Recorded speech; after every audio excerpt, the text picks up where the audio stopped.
오늘은 전통교회의 문제점에 대해서 살펴보려고 합니다. 교회를 사랑하는 마음으로 우리 한국교회가 어떻게 하면 더 성경적인 교회, 또 우리의 성도들의 신앙생활이 어떻게 하면 더 성경적으로 바른 믿음으로 살아갈 수 있을까 하는 고민에서 다루는 얘기이지, 우리 한국교회를 비방하거나 폄훼하려는 의도가 전혀 없음을 여러분이 이해해 주시면 좋겠습니다. 더 좋은 방향으로 우리가 발전되고 나아가려면은 반드시 우리가 거쳐야 하는 일이 있는데, 우리의 현실, 우리의 현주소, 우리가 지금 신앙생활하고 있는 모습, 그리고 우리 교회가 가고 있는 모습에 문제가 무엇인지 돌아보고 그 문제점을 인식해야만 이제 더 나은 길로 나아갈 수 있기 때문에 이 얘기를 하는 것이란 사실을 여러분이 기억해 주시면 좋겠습니다. 제가 쓴 책, 이 소그룹 사역과 셀교회로의 전환이라는 책에 이제 첫 부분에도 나와 있습니다만은, 현대 한국교회의 문제는 전 세계에서 각 교단별로 가장 큰 교회가 대부분 이 땅에 있고, 또 한국교회 부흥을 지금까지 우리가 주장해 왔지만은 사실 세계적으로 보면은 우리가 너무 우물 안에 개구리처럼 행동한 것 같다는 느낌을 봅니다. 정말 큰 교회들, 물론 등록 교인 수는 우리보다 적지만은 실제 주일 예배 인원도 많고, 또 그 지역과 사회에 커다란 영향을 끼치고 있는 세계적인 교회들이 우리나라 외에도 많이 있습니다. 그러나 우리는 항상 우리 한국교회가 세계에서 가장 부흥했고 가장 성공적이라고 주장해 왔지만, 지난 한 십수년간에 걸쳐서 우리가 발견한 것은 끊임없이 쇠퇴하고 지금 추락해 가고 있다는 그 현실입니다. 그러면 무엇이 그렇게 많은 큰 교회 건물을 갖고 많은 등록 교인 수를 자랑했음에도 불구하고 성경적인 교회, 교회다운 교회가 적고 문제가 발생한 것인지 검토해보지 않을 수 없단 말입니다. 이러한 모든 것들의 출발은 사실 우리가 어떤 신앙을 갖고 있느냐, 교회에서는 어떤 기독교를 전파해 왔느냐, 우리는 성경을 그리고 신앙을 어떻게 이해해 왔느냐에 대한 문제일 겁니다. 그래서 몇 가지 오늘 말씀드리려고 하는데, 첫 번째는 믿음이란 무엇인가에 관련된 것입니다. 모든 것은 여기서 출발해야 돼요. 우리가 하나님을 믿는다, 예수 그리스도가 우리의 구원자시오 우리의 주님이다 라고 하고 우리가 신앙생활을 한다라고 말하는데, 정말 믿음이라는 게 뭐냔 말이죠. 20세기 후반에 선지자라고 불리는 A.W. 토저는 사람들을 크리스찬이 되게 하는 거듭남, 즉 컨버전이 우리의 목적지가 아니라는 것을 지적한 바가 있어요. 사람이 회심하고 거듭나는 것은 여행의 시작이지 절대로 그것이 구원받으면 다 끝나는 것이 아니란 말이에요. 성경이 말하는 기독교는 우리가 거듭나서 크리스찬이 되고 천당 가는 게 다가 아니라, 그것은 우리가 걸어가야 될 신앙의 여정의 출발이라는 거예요. 시작점이라는 거예요. 성경이 강조하는 기독교와 그리고 우리 한국교회가 그동안 종교적으로 강조해왔던 것의 차이가 여기에서 오는 것입니다. 여러분이 사도행전을 보면은 제가 사도행전 강해를 이제 3권을 낸 게 있으니까 그것도 잘 한번 찾아보시기 바랍니다. 성경이 가르치는 믿음 생활 신앙이라는 것은 구원받고 시작해서 이제 무엇인가 하나님께서 원하는 방향을 향해서 가는 것이지, 절대로 구원이, 우리가 거듭남이 끝이 아니었다는 거예요. 물론 500년 전에 칼빈도 그와 다른 생각을 하고 있지 않았어요. 근데 한국교회는 마치 죄사함 받고 천국 가는 게 구원받는 것이 다인 것처럼 그렇게 신앙생활을 시켜왔단 말이죠. 그렇게 가르쳐왔단 말이죠. 그래서 구원받고 나서 이제 모든 것들이 한번 구원받은 것은 영원한 것이니까 우리는 아무런 걱정할 거 없다라고 그런 안심을 주는 것만 계속 들으면서 큰 위로를 얻은 거는 좋지만은, 그 가운데 또 이제 어떤 교회와 어떤 신앙인들은 제자훈련이라는 걸 했어요. 그 제자훈련이라는 걸 통해 가지고 어떤 생각을 갖게 됐냐면, 제자훈련을 받지 않고 그냥 교회만 다니는 너희들이랑 제자훈련을 철저히 받은 우리는 다르다라는 생각을 갖게 됐어요. 제자 훈련을 받은 사람은 예수님을 주님으로 섬기는 사람이고, 제자 훈련을 받지 않은 사람은 예수님을 구원자로 세이비어로만 믿는 거라는 이런 인식을 갖게 된 거예요.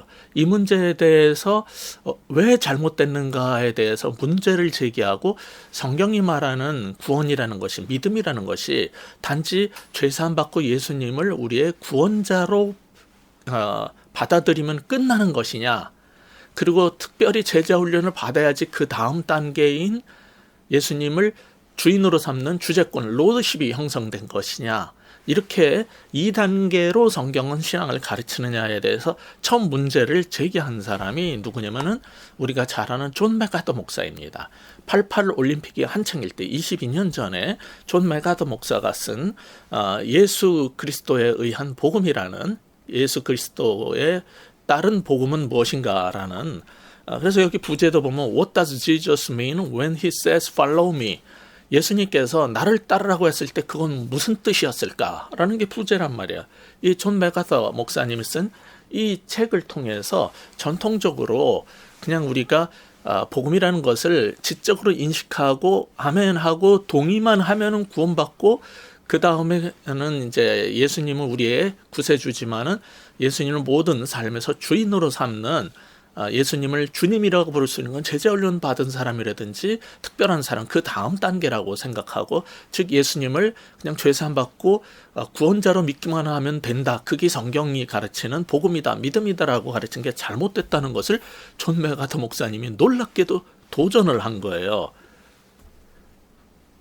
그로부터 이제 문제가 발생하기 시작했는데, 전통적으로 소위 보수적인 교회에서, 복음주의 교회에서 그렇게 다 생각을 하고 가르쳐왔는데 이게 잘못됐다니, 이분이 성경 구절을 하나하나 해석하면서 그 문제점에 대해서 이제 도전을 했더니 이제 발칵 뒤집힌 거죠. 이 책에 대해서 좋은 추천사를 쓴 사람이 누구냐면 존 파이퍼 목사입니다. 존 파이퍼 목사님이 그의 대표적인 저작이 뭐냐면은 Desiring God이라는 책이 있어요. 하나님을 사랑하기, 하나님에 대한 갈망이라는 책이 있는데 우리말로는 이제 조금 다르게 번역이 됐어요. 사실 그의 두 번째 책이 뭐냐면 The Pleasure of God이라는 책이 있어요. 하나님의 즐거움, 하나님의 기쁨이라는 책. 존 파이퍼가 밝혔듯이 사실 그 책이 먼저 나왔어야 되는데, 그가 발견한 성경적 가르침의 본질에 대해서 강조점을 삶 속에서 어떻게 그것이 연관되는 걸 보여주기 위해서 Desiring God이라는 책을 먼저 출판을 한 거예요. 그리고 두 번째로 거기에 대한 신학적 기본을 다룬 책이 존 파이퍼의 The Pleasure of God인데, 우리말로는 지금은 표지가 달라졌지만 초기에 번역될 때는 이렇게 하나님의 기쁨 이라는 제목으로 번역이 됐어요. 이 책이 부록에 가면은 바로 이 주재권 논쟁에 대한 칼럼이, 그 작은 논문이 들어 있어요. 그래서 여러분이 궁금하시면 신학적으로 조금 더 고민을 해보시고 싶으면은 이 부분을 읽어보시기 바랍니다. 친구에게 보내는 편지 형식으로 성경이 말하는 복음이, 구원이 무엇인지에 대해서 너무나 잘 설명해 주고 있어요. 성경은 구원받은 사람이 처음에는 예수님을 구세주로만 믿고 그냥 천당 가면 되다가 2단계 신앙으로 더 훈련을 받아서, 제자 훈련을 받아서 성숙해지면 예수님을 주로 삼는 게 아니라, 사실 성경이 가르치는 신앙은요, 예수님이 우리의 주인이 되지 않으면 그는 예수님의 제자가 아니라는 거예요.